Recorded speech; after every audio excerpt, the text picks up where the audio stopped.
Well, Amnesty International says government has failed South Africans and migrants living in the country by not dealing with the high crime rate. The NGO says impunity for crimes that incite xenophobia has also contributed to the situation unfolding in Diepsloot. Shenilla Mohammed, Executive Director of Amnesty International South Africa, joins us now live. Shenilla, thanks for your time. I appreciate it. We are seeing things happening in Diepsloot that are quite concerning. Before I get into the nitty-gritty, tell me about what you see unfolding there and why you think this is happening. Good evening, Shahan, and good evening to your viewers. Well, the situation in Diepsloot that we've seen unfolding over the last couple of days has really been a failure of the state.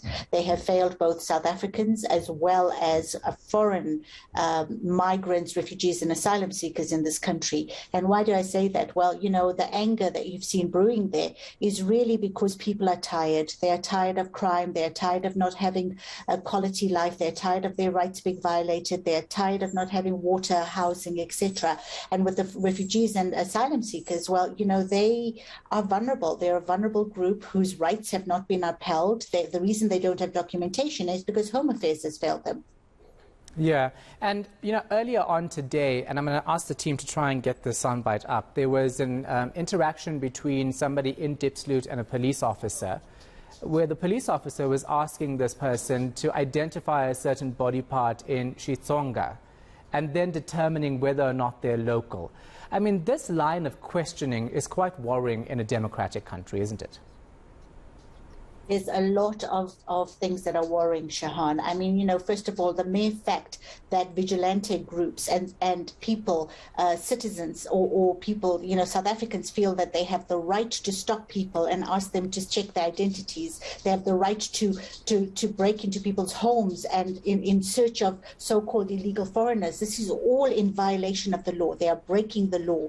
And when it comes to the police treating people like that, that is also a violation of their rights. They have no right to stop them and ask them these questions. And, the other problem that we're facing with the police, of course, is that they are part of the problem. I mean, in 2019, we launched a report called Living in Limbo, where we looked at the rights of asylum seekers and refugees and migrants in this country. And, of course, the police came up as a big problem because of corruption, and the fact that Home Affairs, the whole system is broken. And we've called the report Living in Limbo because these people end up living in limbo without the proper documentation. Of course, that then makes them vulnerable to being harassed, to being killed, and to really being criminalized as they are being now.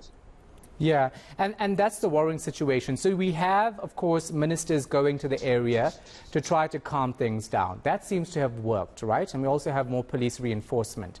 But we heard from the Home Affairs Minister who is saying, regardless of the Zimbabwean national Elvis Nyati actually being murdered so brutally, that this is not an issue of xenophobia. Is it the case?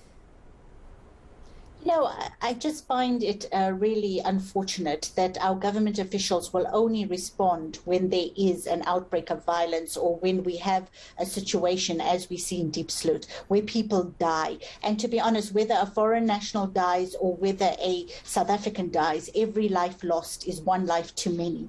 And, of course, I mean, there are xenophobic elements at play here.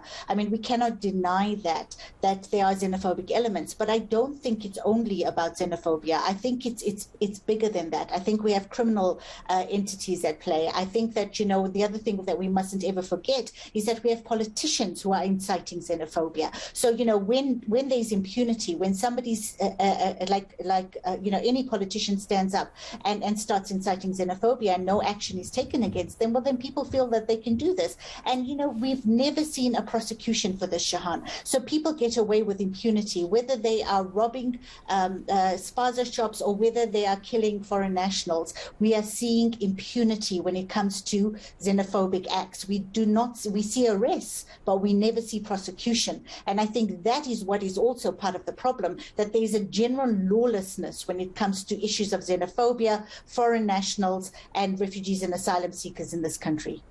I want to actually take a listen to that clip I was telling you about earlier in Diepsloot, where a police officer was questioning someone about their body parts to use a South African language. And let's take a listen to that first.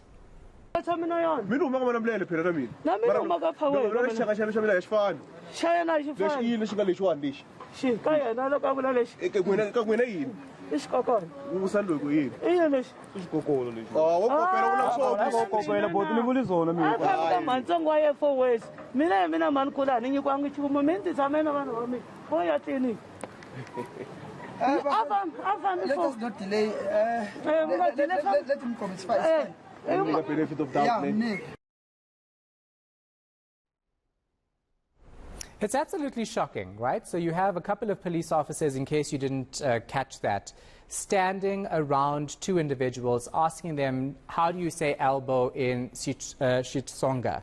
And the lady answers, but the other guy answers differently, and they're saying, oh, but that's not how you pronounced it earlier on. And this is happening on the streets of Diepsloot, where people are watching, ordinary citizens are watching police actually do this, which means that they in turn will feel that they can do the same going forward.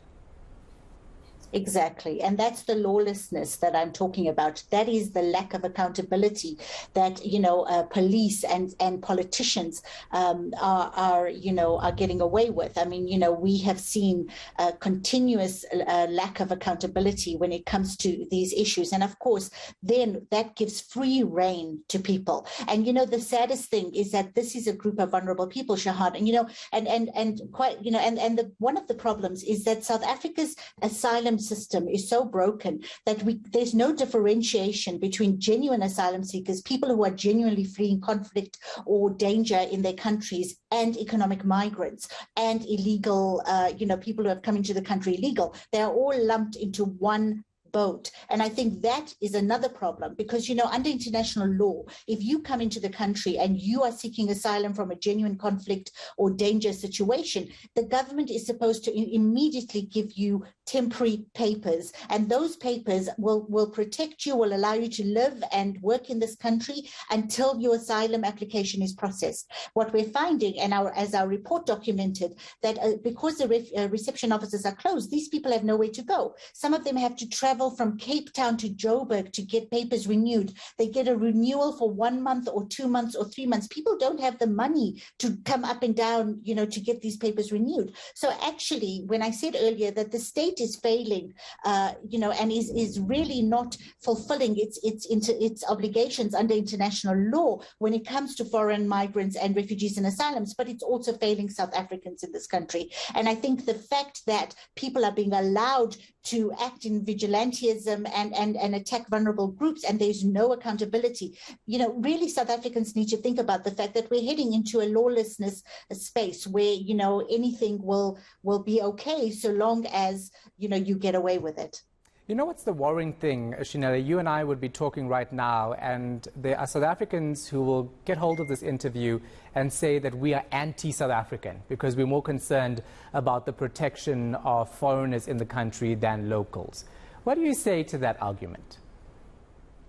Well, Shahan, I get horrible messages on social media for that exact reason. And I think, the saddest thing is that we are actually advocating for the rights of both sides. We are not against South Africans. And in fact, we have continuously been talking about the lack of service delivery, the fact that South Africans are not living in dignity, the fact that South Africans have to scramble with foreign nationals for meager resources, that women should not be afraid to live in this country, that the state is failing South Africans. But at the same time, you cannot take that out on vulnerable groups. And I think, what South Africans need to also, think about is the fact that it's not the foreigners that are responsible for delivering jobs, for delivering water, sanitation, quality education for them. It is the state. And so when they start attacking these vulnerable groups who actually don't have any power, then what they're doing is they are letting the state off the hook. They're allowing the state to distract and detract from their own accountability. And really nobody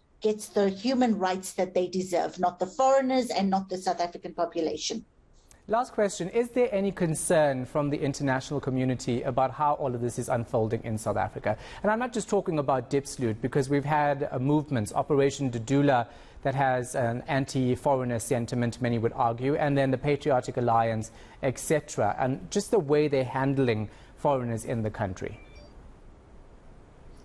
Well, there's definitely a huge concern, because when vigilante groups spring up and are seen as the law are seen by communities as the saviors, then, there is definitely something to worry about. And the fact that these vigilante groups are actually violating laws, are breaking the law, and it takes days, if not weeks, for any action to be taken against them, for the whole thing to be shut down, and in some cases not at all, is extremely worrying. I mean, the question we have to ask ourselves is, why are these people being allowed to break the law? And again, South Africa has a constitution that is clear, and people are violating the law and nothing is happening, and that is worrying, because what it's pointing to is that lawlessness is acceptable in South Africa, and that it's okay to break the law and you'll get away with it. And that's really worrying. But, most worrying is the fact that there is no concern about the breakdown of law and order. And, when you have a vigilante group actually taking on publicly, not even in secret or in the dark, publicly taking on what should be the responsibility of the state, then you are heading into serious dark waters here. And I think that, the state needs to actually step up, and South Africans need to hold the state to account for the failures and not take this out on vulnerable groups like refugees and asylum seekers. All right, thank you so much for your time and your insight. Really do appreciate it. That was Shenilla Mohammed, Executive Director of Amnesty International South Africa.